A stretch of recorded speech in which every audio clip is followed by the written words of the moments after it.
Quoi Cléopâtre mangeait-elle couchée? C'est le nouveau roman de Violaine Vanoyeke.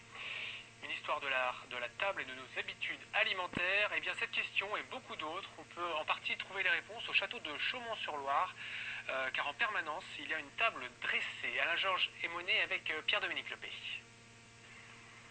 Une touriste presque normale au château de Chaumont-sur-Loire, sauf qu'elle délaisse les célèbres jardins pour prendre la direction de la salle à manger.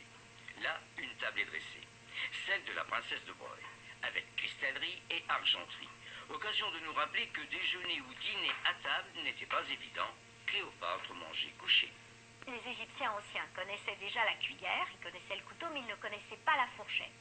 Il faut attendre le Moyen-Âge pour que la fourchette apparaisse. Alors en ce qui concerne les verres, bien sûr, il n'y avait pas de verre, il y avait des coupes, donc on buvait dans des gobelets en poterie la plupart du temps, ou bien dans de la vaisselle en or, comme on voit sous Alexandre le Grand. Et puis, c'est seulement vers l'époque de Louis XV-Louis XVI qu'on voit apparaître le cristal et puis tout ce qui est vénitien. Donc, une table comme ça pourrait être servie à Versailles. Mais reprenons cette visite avec Violaine Vanoyeke. Destination, la pâtisserie du château. L'auteur, gourmande, s'extasie devant la salade de fruits et les gâteaux. Mais nos rois de France, mangeaient-ils ces gourmandises?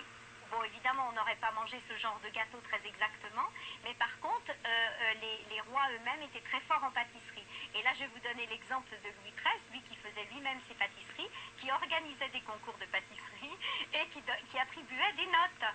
En quelque sorte, l'ancêtre de nos émissions compétitions gastronomiques. Quant à François Ier, son dessert préféré était la confiture de radis.